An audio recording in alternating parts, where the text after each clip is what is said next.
मत्स्य अवतार। मत्स्य अवतार भगवान विष्णु के प्रथम अवतार है। मछली के रूप में अवतार लेकर भगवान विष्णु ने एक ऋषि को सब प्रकार के जीव जंतु एकत्रित करने के लिए कहा और पृथ्वी जब जल में डूब रही थी तब मत्स्य अवतार में भगवान ने उस ऋषि की नाव की रक्षा की। इसके पश्चात ब्रह्मा ने पुनः जीवन का निर्माण किया। एक दूसरी मान्यता के अनुसार एक राक्षस ने जब वेदों को चुराकर सागर की अथाह गहराई में छुपा दिया तब भगवान विष्णु ने मत्स्य रूप धारण करके वेदों को प्राप्त किया और उन्हें पुनः स्थापित किया। मत्स्य अवतार की कथा। एक बार ब्रह्मा जी की असावधानी के कारण एक बहुत बड़े दैत्य ने वेदों को चुरा लिया। उस दैत्य का नाम हयग्रीव था। वेदों को चुरा लिए जाने के कारण ज्ञान लुप्त हो गया। चारों ओर अज्ञानता का अंधकार फैल गया और पाप तथा अधर्म का बोलबाला हो गया। तब भगवान विष्णु ने धर्म की रक्षा के लिए मत्स्य रूप धारण करके हयग्रीव का वध किया और वेदों की रक्षा की। भगवान ने मत्स्य का रूप किस प्रकार धारण किया, इसकी विस्मयकारिणी कथा इस प्रकार है। कल्पांत के पूर्व एक पुण्यात्मा राजा तप कर रहा था। राजा का नाम सत्यव्रत था। सत्यव्रत पुण्यात्मा तो था ही, बड़े उदार हृदय का भी था। प्रभात का समय था। सूर्योदय हो चुका था। सत्यव्रत कृतमाला नदी में स्नान कर रहा था। उसने स्नान करने के पश्चात जब तर्पण के लिए अंजलि में जल लिया तो अंजलि में जल के साथ एक छोटी सी मछली भी आ गई। सत्यव्रत ने मछली को नदी के जल में छोड़ दिया। मछली बोली, राजन, जल के बड़े बड़े जीव छोटे छोटे जीवों को मारकर खा जाते हैं। अवश्य कोई बड़ा जीव मुझे भी मारकर खा जाएगा। कृपा करके मेरे प्राणों की रक्षा कीजिए। सत्यव्रत के हृदय में दया उत्पन्न हो उठी। उसने मछली को जल से भरे हुए अपने कमंडलू में डाल लिया। तभी एक आश्चर्यजनक घटना घटी। एक रात में मछली का शरीर इतना बढ़ गया कि कमंडलू उसके रहने के लिए छोटा पड़ने लगा। दूसरे दिन मछली सत्यव्रत से बोली, राजन, मेरे रहने के लिए कोई दूसरा स्थान ढूंढिए, क्योंकि मेरा शरीर बढ़ गया है। मुझे घूमने फिरने में बड़ा कष्ट होता है। सत्यव्रत ने मछली को कमंडलू से निकालकर पानी से भरे हुए मटके में रख दिया।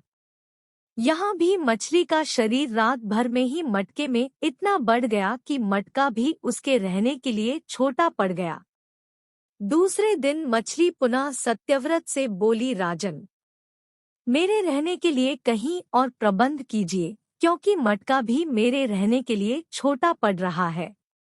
तब सत्यव्रत ने मछली को निकालकर एक सरोवर में डाल किया, किंतु सरोवर भी मछली के लिए छोटा पड़ गया। इसके बाद सत्यव्रत ने मछली को नदी में और फिर उसके बाद समुद्र में डाल दिया। आश्चर्य! समुद्र में भी मछली का शरीर इतना अधिक बढ़ गया कि मछली के रहने के लिए वह छोटा पड़ गया। आता मछली पुनः सत्यव्रत से बोली, राजन, यह समुद्र भी मेरे रहने के लिए उपयुक्त नहीं है। मेरे रहने की व्यवस्था कहीं और कीजिए। अब सत्यव्रत विस्मित हो उठा। उसने आज तक ऐसी मछली कभी नहीं देखी थी। वह विस्मय भरे स्वर में बोला, मेरी बुद्धि को विस्मय के सागर में डुबो देने वाले आप कौन हैं? मत्स्य रूपधारी श्रीहरि ने उत्तर दिया, राजन, हयग्रीव नामक दैत्य ने वेदों को चुरा लिया है। जगत में चारों ओर अज्ञान और अधर्म का अंधकार फैला हुआ है। मैंने हयग्रीव को मारने के लिए ही मत्स्य का रूप धारण किया है। आज से 7वें दिन पृथ्वी प्रलय के चक्र में फिर जाएगी। समुद्र उमड़ उठेगा। भयानक वृष्टि होगी। सारी पृथ्वी पानी में डूब जाएगी। जल के अतिरिक्त कहीं कुछ भी दृष्टिगोचर नहीं होगा। आपके पास एक नाव पहुंचेगी।